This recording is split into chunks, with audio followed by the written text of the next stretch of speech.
Et bonjour à tous, bienvenue dans ce tout nouveau tutoriel du TechDev Mobile, le premier sur la technologie Android.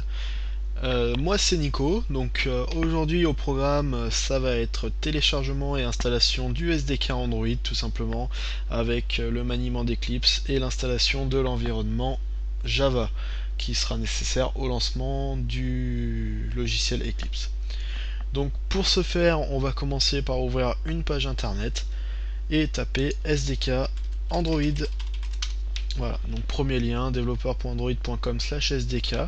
On va cliquer dessus et on se retrouve sur l'environnement mis en place par Google. Tous les guides au niveau de l'API, au niveau du langage Java dédié à Android sont à retrouver sur cette interface. Donc là, on est dans Develop Tools qui nous permettra donc qui va nous permettre de télécharger le SDK. Donc on va cliquer sur Download the SDK et donc ici les conditions qu'on accepte bien sûr. On va nous demander notre architecture.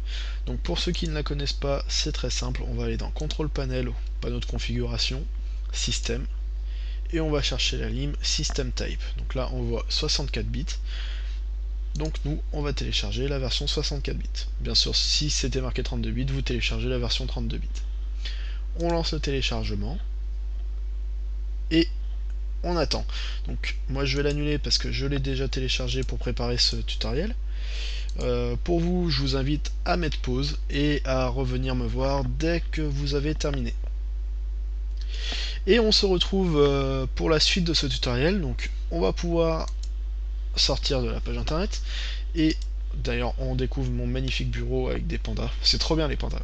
Enfin bref, c'est pas le sujet. Donc dans le répertoire de téléchargement, donc moi c'est sur mon bureau, on trouve ADT Bundle Windows. Donc on va faire un clic droit dessus. Si vous avez 7-zip, vous cliquez sur Extract to ADT Bundle pour créer un répertoire. Sinon, vous cliquez sur Extract All et vous patientez de nouveau puisque l'archive est assez conséquente et met un petit peu de temps à se dézipper. Dès que vous avez fini, vous revenez vers moi. Donc moi, j'avais préparé mon archive est déjà dézippée, donc on peut retrouver ADT Bundle Window sur mon bureau.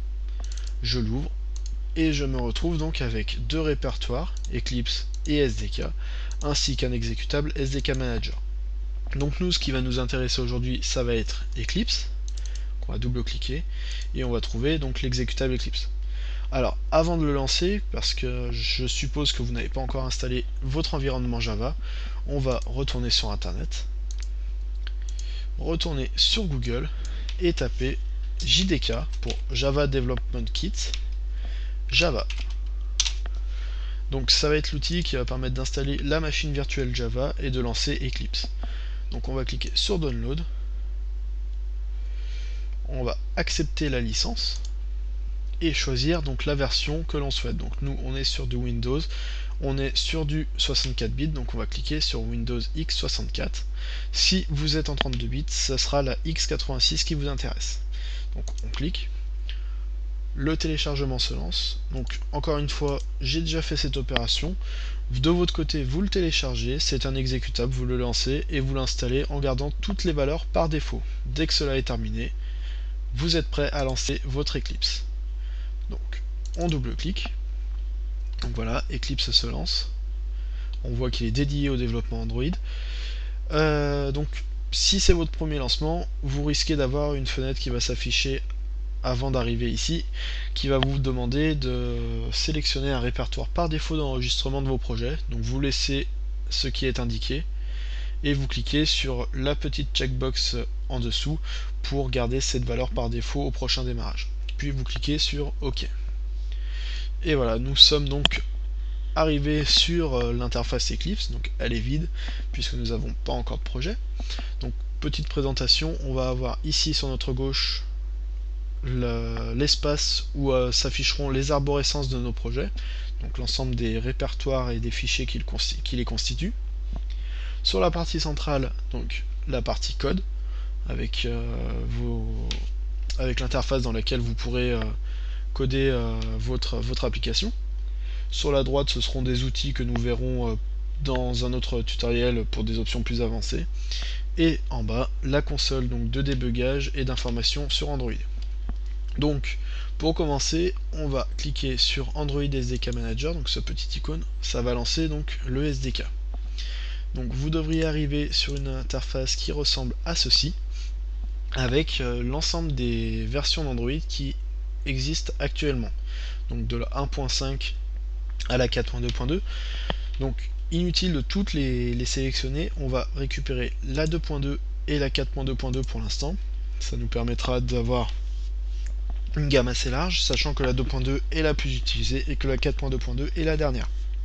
Donc on va cliquer sur Install to Package, et ici, donc moi comme j'ai déjà installé, on me dit que j'ai rien à télécharger, enfin presque rien. Donc vous acceptez la licence et vous cliquez sur Install. Moi c'est déjà fait. Donc vous allez voir la barre de téléchargement qui va augmenter, donc ça peut être un peu long en fonction de votre connexion, ça télécharge et ça installe, donc c'est normal si c'est long. Et donc une fois que c'est téléchargé, vous arrivez sur une interface ressemblant à ça, avec bien marqué au bout des chaque ligne install. Ne faites pas attention aux deux lignes ici, si elles sont comme chez moi not install, ça ne nous intéresse pas. Pour la 2.2 c'est pareil, on a bien nos fichiers qui sont installés, on est prêt à créer notre premier projet. Donc on sort d'ici, on va sur File ou Fichier en fonction de la langue de votre Eclipse, et on va cliquer sur Android Application Project. Donc ici on va nous demander donc de trouver un nom pour notre application, donc on va créer My First App tout simplement pour ma première application. Automatiquement le champ Project Name est rempli, on ne le change pas, et Package Name également, ça ne nous intéresse pas, on laisse les valeurs par défaut. Par la suite, donc on remarque Minimum Required SDK, donc c'est pour signifier lorsque vous soumettrez votre application sur le store que les personnes ayant une version d'Android inférieure à la 2.2 par exemple ici ne pourront pas télécharger votre application car celle-ci n'est pas compatible. Donc faites en sorte quand même qu'elle soit compatible avec la 2.2 car c'est la plus utilisée dans le monde, donc c'est quand même important. Ensuite, Target SDK, donc ça sera la version sous laquelle on développe couramment, donc on va laisser la 4.2, enfin la 4.2.2, excusez-moi, bah on peut pas choisir, 4.2 Jelly Bean, qui est la dernière version, ainsi que la version de compilation, donc on va laisser par défaut, en fait on aurait pu compiler en 2.2 tout simplement, on va laisser en 4.2. Le thème on laisse par défaut, on poursuit, donc ici on va laisser par défaut. Si vous aviez voulu enregistrer votre projet dans un autre répertoire que celui par défaut qu'on avait choisi au tout départ, il lui aurait fallu cliquer sur décocher la cage The Create Project in Workspace et cliquer sur Browse pour choisir un nouveau répertoire. On va laisser par défaut. On clique sur Next, on reclique sur Next, on vérifie bien que Blank Activity est sélectionné, on continue, on laisse par défaut et on clique sur Finish. Donc comme vous pouvez le voir, notre projet est généré avec donc My First App. Donc ici Eclipse voilà va terminer la génération. Voilà. Donc par défaut Eclipse va nous placer dans ce qu'on appelle la première activity. Donc la première activity c'est tout simplement la première vue de votre application, c'est la première page qui va être affichée lorsque vous lancez votre application. Donc par défaut on a le nom de notre application et un texte, donc Hello World. Alors, nous nous trouvons actuellement dans l'interface dite graphique, donc c'est tout simplement du drag and drop, donc du glisser-déposer. Si vous souhaitez par exemple ajouter un bouton, vous le sélectionnez et vous le glissez sur l'interface. Si vous souhaitez le centrer, hop, vous pouvez le déplacer, vous pouvez en faire ce que vous voulez. Donc, c'est pas une interface qui va nous intéresser en termes de développement, puisqu'on aura plus recours à la version de la feuille XML. Donc on va cliquer, voilà, vous avez Graphical Layout ou ActivityMain.xml. Donc nous, on va s'intéresser à cette partie. Donc tout simplement, on a une feuille en cascade XML. Donc une feuille XML, c'est quoi? C'est tout simplement un langage qui se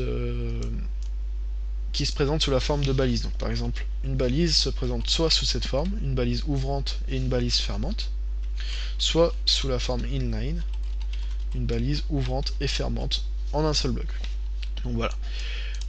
Le principe, c'est qu'on va avoir une layout, donc une page, qui va englober l'ensemble des données qu'on va disposer à l'intérieur. Donc ici, on a notre page entière, et on voit qu'on a une zone de texte contenue dans cette page. Alors, vous allez me dire, oui, mais c'est quoi toutes ces options? Eh bien, c'est tout simplement des paramètres de la page, par exemple la largeur, la hauteur, des outils de présentation, donc le padding c'est par exemple des marges à l'intérieur de notre page, etc., etc.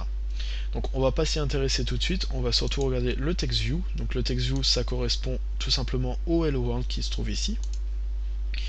Alors on trouve un ID, donc ça ne nous intéresse pas tout de suite. Ça, on décrira exactement à quoi ça correspond dans un prochain tutoriel. La largeur, la hauteur. Donc wrap content, c'est-à-dire que la largeur va être définie en fonction du texte que l'on va mettre dans notre text view, et layout height, wrap content, signifie également que la hauteur de la zone de texte sera définie en fonction de son contenu. Ensuite, on passe donc à Android Text. Donc ici, on va trouver quelque chose d'un petit peu particulier, mais qui est très recommandé en Android. Vous verrez que si on ne fait pas comme ça, on a un warning. C'est qu'on n'utilise jamais du texte en dur dans le XML. On utilise tout simplement un fichier de ressources dans lequel on va trouver par exemple tout notre texte. Donc ce fichier, c'est tout simplement le fichier string.xml qu'on verra par la suite.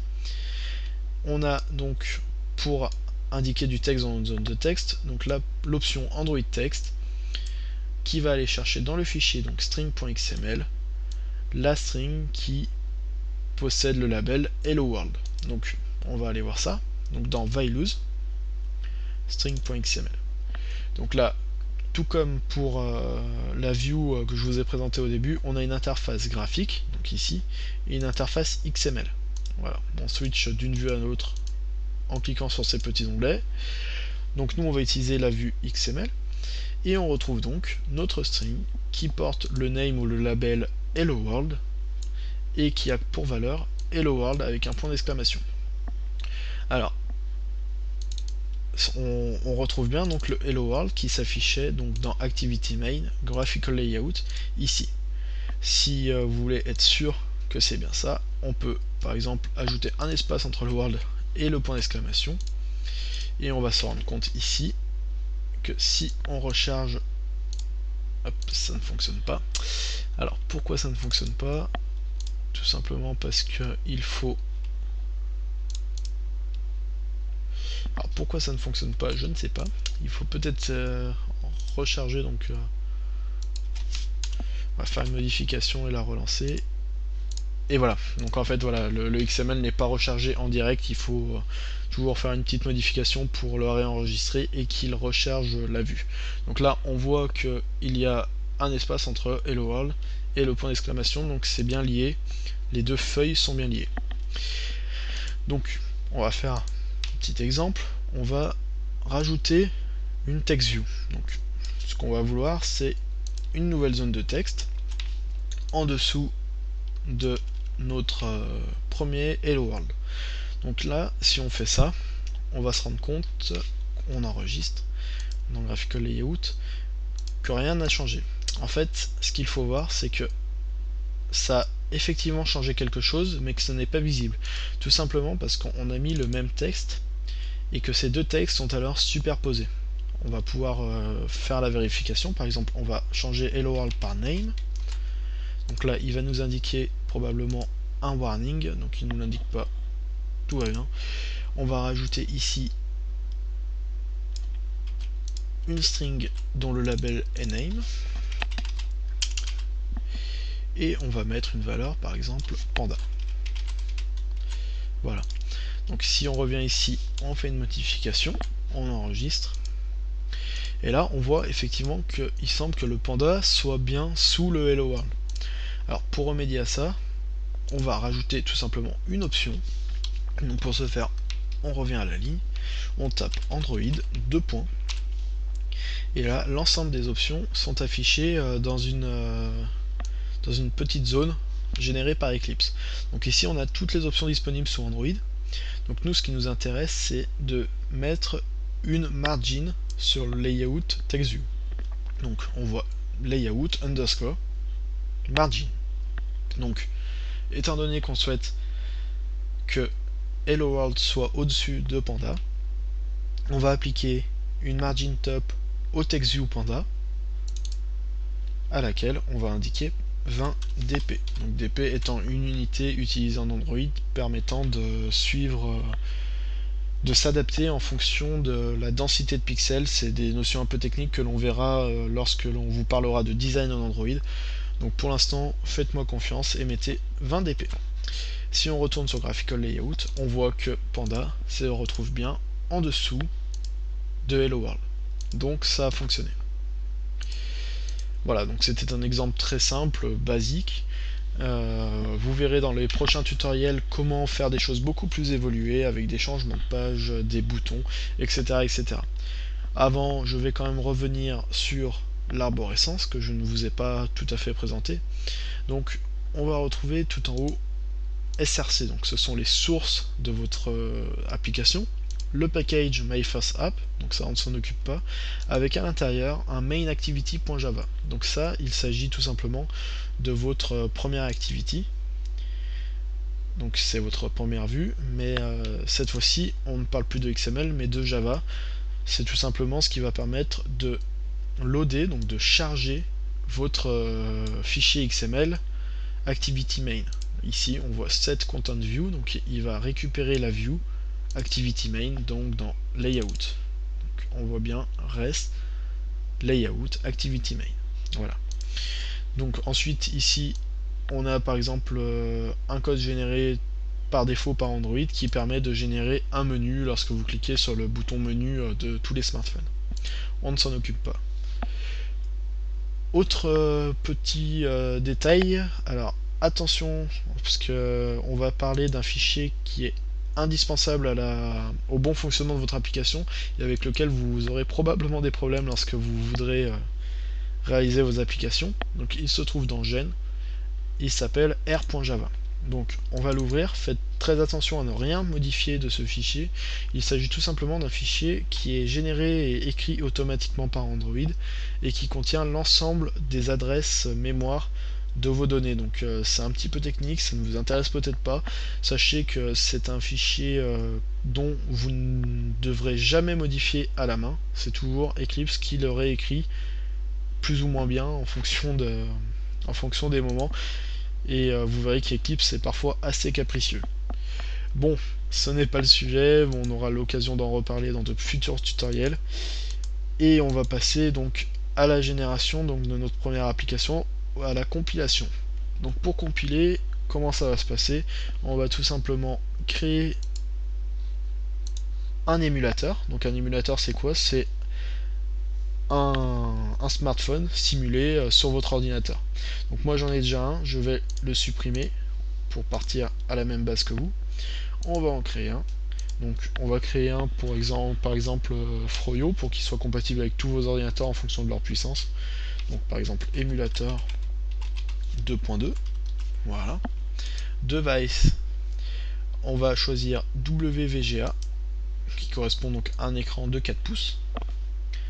Sur l'API level 8, donc Android 2.2, et on va cliquer sur OK. Nous sommes donc normalement prêts à compiler notre première application. Donc pour compiler, on va cliquer sur Run, choisir Android Application, et on attend. Donc vous verrez que voilà. Donc l'émulateur se lance, donc c'est assez long. C'est un petit peu le problème du développement sous Android, c'est que l'émulateur n'est pas pratique et très lent à se charger. C'est pourquoi je vous l'indique maintenant, ne cliquez jamais sur la petite croix pour fermer l'émulateur. vous le chargez une seule fois au démarrage, et ensuite votre développement peut se faire sans le recharger. C'est-à-dire que lorsque vous recliquerez par la suite après d'autres modifications sur Run, ça ne le relancera pas, ça relancera simplement l'application à l'intérieur. Voilà, c'est une petite astuce qui peut vous faire gagner de très nombreuses minutes par jour en développement. Donc voilà, on va patienter le temps que le système se lance.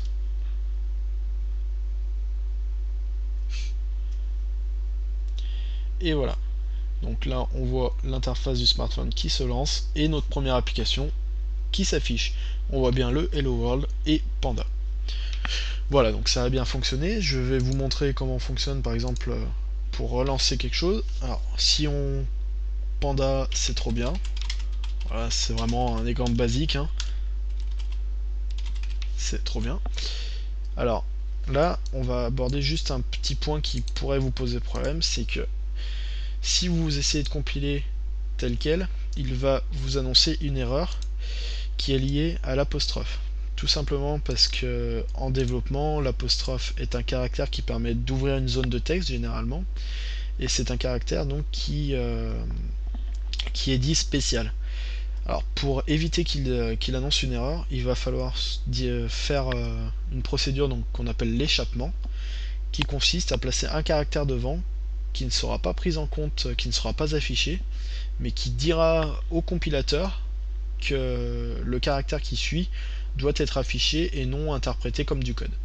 Donc c'est un petit peu complexe pour ceux qui ne connaissent pas encore le monde du développement. Alors je vais vous montrer comment on fait. Tout simplement, vous appuyez sur la touche Alt-GR, puis sur la touche 8 pour créer donc un backslash, qui est donc un caractère d'échappement. Et là, vous n'aurez plus de problème. Vous pouvez cliquer sur Run, réouvrir votre émulateur, comme ceci, et là, on va voir qu'il va recharger l'application et afficher donc la nouvelle phrase, donc Panda, c'est trop bien. Il faut lui laisser un petit peu de temps.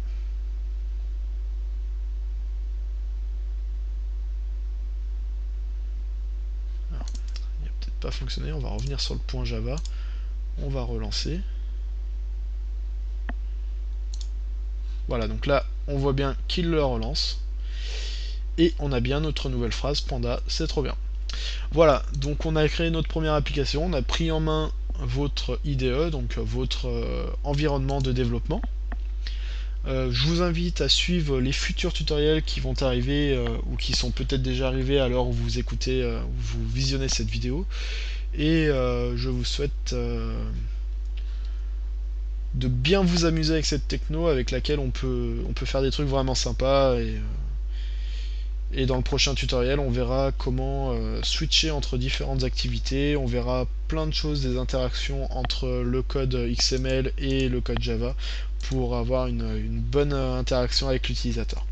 Voilà, je vous souhaite à tous une bonne fin de journée, une bonne nuit.